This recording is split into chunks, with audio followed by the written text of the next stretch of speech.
Sziasztok! A kovácsoláshoz a megfelelően kiképzett kovácstűzhelyen és az üllőn kívül természetesen kalapácsra, kalapácsokra is szükség van. Ebben a videóban először általánosságban elmondom, hogy milyen szempontokat érdemes figyelembe venni, amikor az ember a kovácsoláshoz választ kalapácsot, illetve vagy általánosságban a kovács kalapácsok milyen tulajdonságukkal szoktak rendelkezni. Megmutatom azt is, hogy én milyen két kalapácsot vettem erre a célra, és azt is megmutatom, hogy ezen a két kalapácson milyen átalakításokat fogok elvégezni ahhoz, hogy az én elképzeléseimnek igazán megfelelőek legyenek a kovácsoláshoz. Tartsatok velem ma is!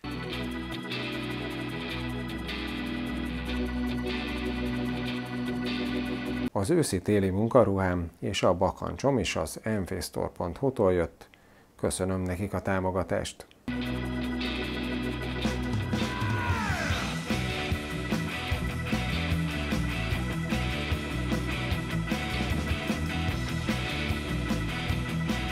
Ezek például túlzottan kicsik, ennek mind a két fele egyforma, ezért nem lehet igazán különböző módon kalapálni vele, meg ráadásul nagyon-nagyon élesek a szélei, hogy ez majd miért probléma, ezt majd elmondom. Igazából ez egy 80 dekás, ilyen általános lakatos kalapács, ez egyébként jó lehetne, de ez már eléggé viseltes, úgyhogy úgy gondoltam, hogy veszek inkább egy újat. Nyilván a gumikalapács nem alkalmas, nyilván a fakalapács nem alkalmas, ez a nagy, ez pedig szerintem ez legalább egy 3 kilós, ez egyszerűen túl nagy. Nézzük akkor, hogy mi az, ami viszont ezek helyett megfelelő. Hát azok.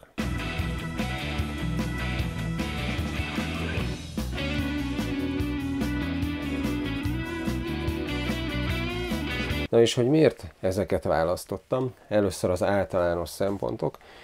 Ugye a kovácsoláshoz a fő kalapácsot, amit a leggyakrabban használunk, azt egy kézzel használjuk, nyilván általában az ügyesebbik kézben, és azzal egy kézzel az üllőn verjük a felhevített vasat.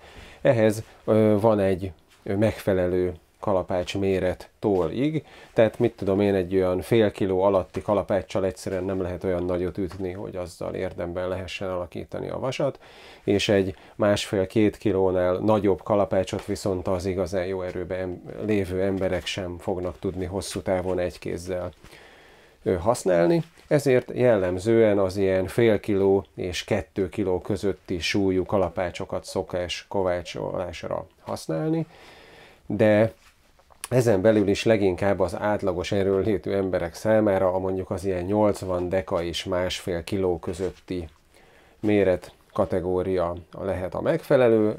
Ez olyan szempontból is különbözhet, hogy a finomabb alakító munkákhoz lehet kisebb súlyú kalapácsot használni, és ott, ahol mondjuk egy nyújtásnál, ahol igazából nem annyira a felület tökéletes egyenletessége, vagy a kis minta formája számít, hanem a minél nagyobb erőhatás, ott pedig lehet nagyobbat, mondjuk mit tudom én 1,3 vagy 1,5 kilósat használni, de azt azért egy átlagos erőnlétű ember nem fogja tudni túl sokáig használni egyhuzamban. Szóval a lényeg, hogy eleve ebben a méretkategóriában érdemes keresgélni. Én úgy gondoltam, hogy én nem vagyok egy különösebben nagyon combos illető, úgyhogy egy 1 kilós kategóriába fogok nézelődni, körülnéztem a neten, és hát kifejezetten kovácsolásra a Magyarországon, magyar boltokban, magyar webshopokban nem nagyon lehet kalapácsot kapni.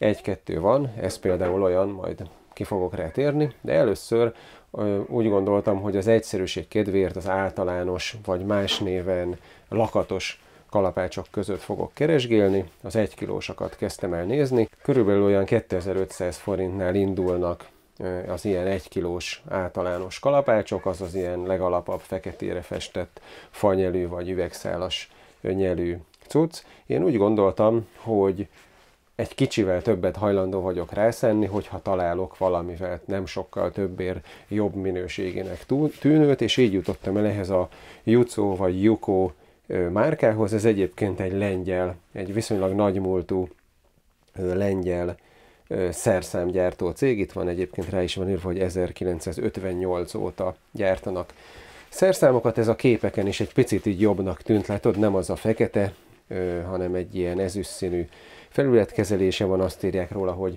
a fej az kovácsolt, és a képeken is látszott, meg egyébként így élőben is majd közelről megmutatom, hogy a köszörülése is viszonylag jó minőségű. A jellemző azért az olcsó, a legolcsóbb fajta kalapácsokra, hogy nagyon elnagyolt a köszörülése, nagyon élesek a felületek, nem igazán szépen van kidolgozva, ez egész jó, ezt rendeltem meg, ez olyan 4000 forintba került, és aztán utána, amikor tovább nézelődtem a neten, akkor találkoztam a kifejezetten kovácsolásra ajánlott és készített kalapácsokkal is. Hát ugye vannak ilyen svéd, meg német, meg egyéb ilyen országokban készülő, kifejezetten kovácsolásra gyártott kalapácsok, nagyon jó minőségűek is valószínűleg, de azokat, hát hogy úgy mondjam, azért nem választottam, mert azért ez a 70-80-100 euró körüli árat, amiben ezek kerülnek meg még külföldről, a szállítási költség, azt úgy gondoltam, hogy az én szintemen, amennyit én kovácsolni akarok, így a kis műhelyemben, meg amennyire értek hozzá, teljesen felesleges lenne egy csúcskategóriás kalapácsot venni, úgyhogy nyilván 30-40 ezer forintot nem szántam rá, de találtam ezt a Troopert, ami egy mexikói gyártmány, ennél a Yukónál egy kicsivel drágább, ez ilyen 5600-6000 forint körül van, de ez viszont kifejezetten kovácsoláshoz van gyártva, ez egy picit nehezebb, 1,3 kilós, 3 fontos a feje. Ez még bőven abban a méret kategóriában van, amiről úgy gondoltam, hogy azért a számomra még egy ilyen kezelhető súly. És már a képeken is nagyon tetszett, hogy ilyen nagyon szép a köszörülése, meg olyan különleges a fejformája, elvileg ugye direkt kovácsoláshoz van alakítva. Hát az mondjuk, hogy miért Mexikóból kell idehozni kalapácsot, az mondjuk egy más kérdés, hát globalizáció, ott olyan a munkaerő, nyilván a munkaerő költsége, hogy ezt olcsón le lehet gyártani. Mindegy is, ennek kapcsán nézzük meg, hogy tulajdonképpen a súlyon kívül milyen szempontoknak is érdemes egy kovács kalapácsnak megfelelnie. A kovácsolásra jellemzően használt kalapácsoknak két különböző oldala van. Ugye a lapos végét úgy hívjuk, hogy a talpa, a hegyesebb végét pedig úgy hívjuk, hogy a kalapács smolja. Gondolom, hogy ez német kifejezésből, a smol, mint kicsiből keletkezik, gondolom én, ez a vékonyabb rész.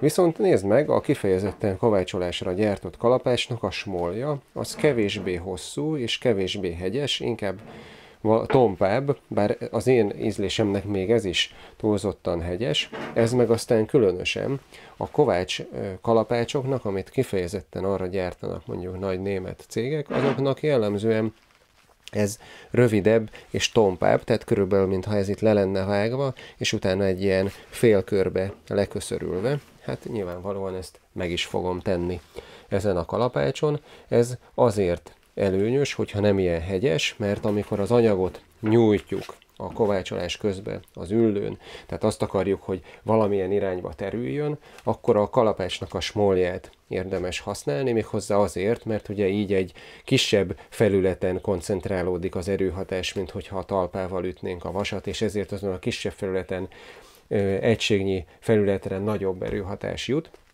Viszont, hogyha túlzottan hegyes a kalapácsnak a smolja, akkor az ilyen beütéseket, ilyen hullámosságot okoz a felületbe, ezért előnyös, hogyha a smolja tompább és nagyobb ívben van lekerekítve, mert az viszont kevésbé okoz hullámosságot az anyagba, miközben nyújtod az üllőn. Tehát ennek a kalapácsnak át fogom alakítani a smolját, le fogom vágni és le fogom köszörülni. Ahogy látod, ennek tompább, ehhez most nem fogok hozzányúlni, kipróbálom majd, hogy így a gyári állapotában milyen, és akkor majd meglátjuk. Ezen kívül a kalapácsnak a talpa sem mindegy, hogy milyen a kovácsoláshoz. Majd megmutatom közelről, nem tudom, hogy így most távolabbról mennyire látszik. Ennek a kalapácsnak a talpa nem teljesen sík, tehát nem egy ilyen teljesen egyenes, sima felület, hanem van benne egy kis domborúság, méghozzá ilyen irányból is, meg hogyha így elfordítom, akkor ilyen irányból is egy kicsit domború. Egyébként a másiké is olyan, tehát ez is jó benne, ez gyárilag megfelelően van leköszörülve, így egy kicsit domborúbb, így egy kicsit kevésbé, de így is benne van a domborúság. Ez is azért fontos, hogy amikor a kalapács talpával dolgozik az ember az üllőn, a vason, akkor hogyha megfelelően tartod a kalapácsot, és a talpa teljesen párhuzamosan üti meg az üllőn a vasat, akkor a domborúság miatt a kalapácsnak a széle nem ér le, és a szélének az éle nem fog benyomódást beleütni a vasba, mivel a domborúság miatt ugye a kalapácsnak a közepe hamarabb elér, ott fog főleg dolgozni, és a széle pedig nem fog így beleütni egy-egy vonalat a vasanyagba. Gyakorlatilag emiatt fontos az is, hogy a kalapácsnak itt a szélénél ne legyen éles az él, hanem le legyen köszörülve. Ez nem nagyon rossz, de én azért ezen egy picit fogok alakítani, szerintem szalagcsiszolóval, hogy itt teljesen le legyen kerekítve ez az él, hogy el lehessen kerülni ezt, hogy a kovácsolás közben ilyen kis éles benyomódásokat üssön az ember a vasanyagba, hogyha véletlenül nem teljesen az anyagra merőlegesen tartva ér az ütés során az anyaghoz a kalapács. Ennek is egyébként, ugye ahogy mondtam, domború, de azért az élei az viszont nincsen szerintem megfelelően lekerekítve, hogy ennek is egy picit meg fogom csiszolni, hogy ne legyen itt ilyen éle a talp szélénél.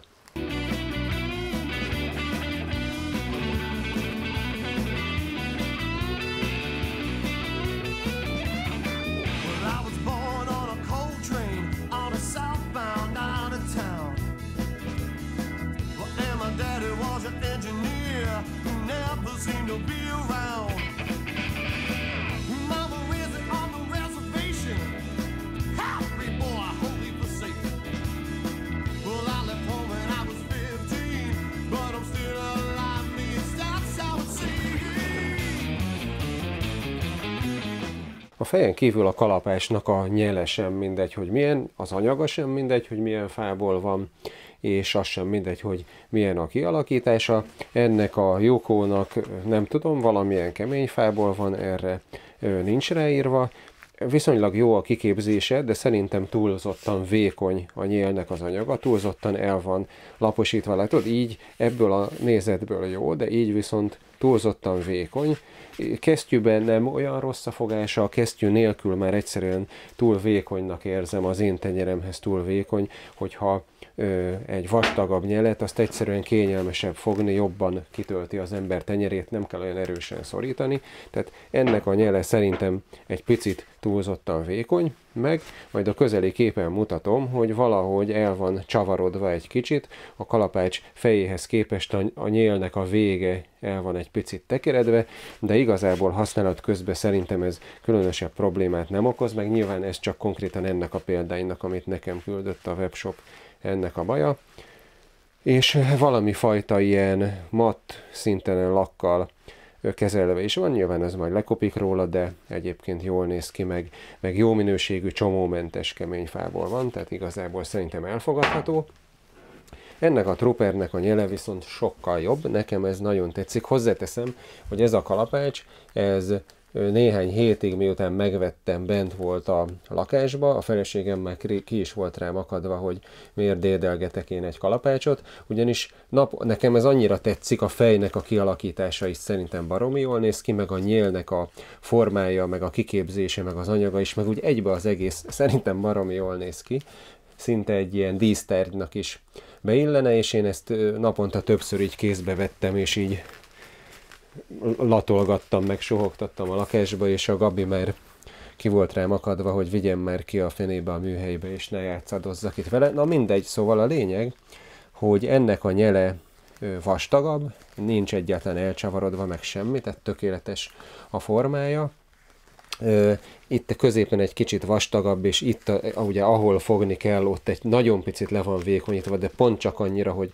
pont az ember tenyerébe illeszkedjen, és ez hikori fából van, rá is van írva American Hickory. Ez egy olyan fafajta, ami kifejezetten nagyon szilárd, és a törésnek nagyon ellenálló. Én régen, évtizedekkel ezelőtt egy rockzenekarban doboltam, és akkor is már a hikoriból készült dobverők voltak a legjobbak, és na, ez a nyél is hikoriból van, és szerintem a kiképzése is tökéletes. Egyébként látod, hogy mennyivel rövidebb, tehát amúgy a szokványos kalapács nyelekhez képest ez egy rövidebb nyél, de mivel ezt kovácsoláshoz fogom használni, szerintem ez a nyélhosszúság pont jónak, számomra ez a nyélhosszúság pont jónak tűnik, és ráadásul ezen van még egy itt a kalapácsfej és a nyél találkozásánál egy ilyen gumi, hát nem is tudom, egy ilyen védő. Szerintem ez részben arra szolgál, hogyha félrecsúszik a kalapács, akkor a nyélet ne verd össze az üldőn vagy a munkadarabon, mert ez a gumi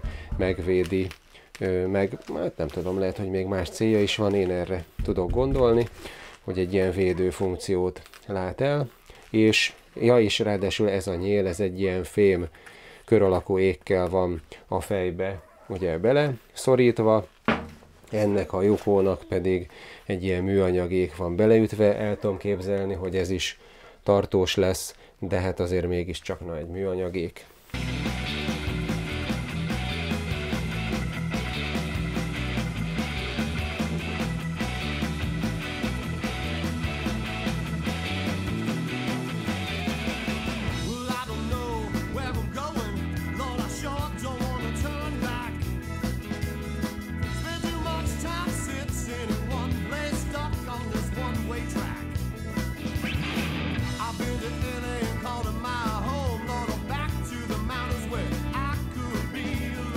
És ami még nagyon lényeges különbség a két kalapács között, hogy ugye ennek a lyukónak egy ilyen szokványos négyzet alakú, és a sarkainál egy kicsit így lecsapott a talpnak a formája. A Trooper-ré viszont egészen különböző, látod, hogy egyáltalán semmilyen szabályos mértani testhez nem hasonlít, tehát nem egy sokszög, hanem inkább egy ilyen, hát nem is tudom, itt mindenhol lekerekített, alul egy kicsit keskenyebb, itt az eleje felé pedig egy kicsit tompább. Ez azt írják egyébként a mexikói Trooper oldalon a leírásban, hogy ez azért jobb, ez a nagyobb felület, ez a kovácsoláshoz alkalmas, mert ugye könnyebb vele eltalálni a munkadarabot, meg nagyobb felülettel, nagyobb talpfelülettel lehet egyszerre dolgozni. Olyan szempontból viszont szerintem lesznek olyan munkafolyamatok, amikor ez nem lesz előnyös, olyan, amikor például egy vállazást akarunk csinálni, akár egy kétoldalas vállazást, akkor az van olyan szituáció, amikor érdemes a kalapácsnak a fejével úgy eltalálni az anyagot, hogy az pont egy vonalba legyen az üllőnek a szélével, és úgy lehet egy anyagon egy kétoldalú vállat kialakítani, és hát nyilván azt egy ilyen egyenes vonalakkal határolt kalapácsfejjel meg lehet csinálni.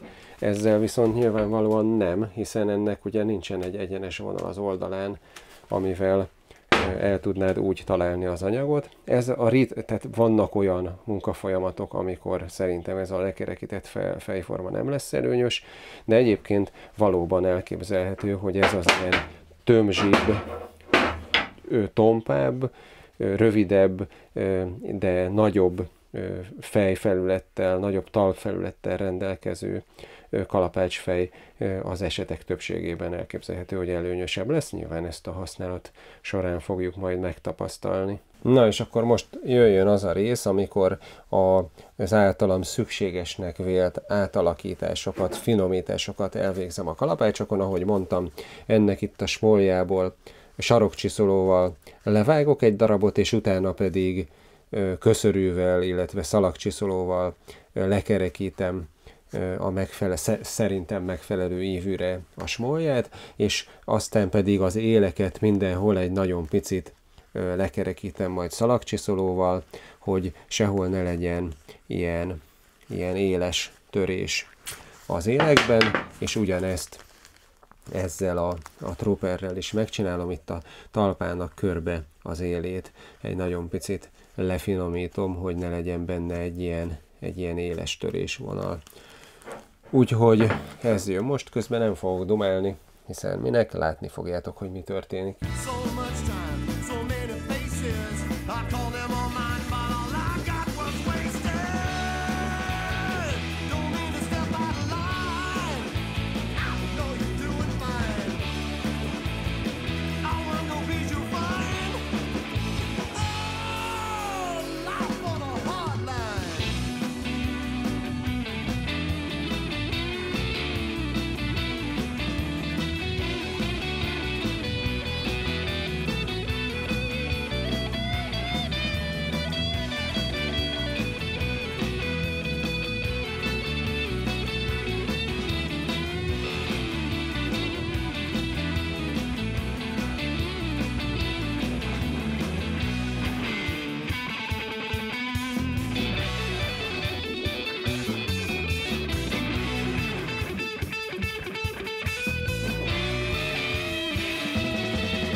Na, a végén még ezzel a 240-es nagyon finom szemcsenagyságú papírral lefinomítottam. Ennek itt a talpának az élét szedtem le, ennek pedig a smolját ugye levágtam és leköszörültem, és aztán szalagcsiszolóval lecsiszoltam, és itt a talpának az élét ennek is lefinomítottam. Mindjárt megmutatom őket közelebbről is. Tulajdonképpen én ennyit akartam megmutatni, meg elmondani a kovácsoláshoz szerintem megfelelő kalapácsokról. A következő videóban már majd ténylegesen végre kovácsolni is fogunk. Tartsatok velem majd akkor is, hogyha ez a videó tetszett, akkor nyomjatok egy lájkot a videó alatt, hogy másokhoz is eljuthasson, akit érdekel. Iratkozz fel, ha még nem vagy, és találkozunk legközelebb. Sziasztok!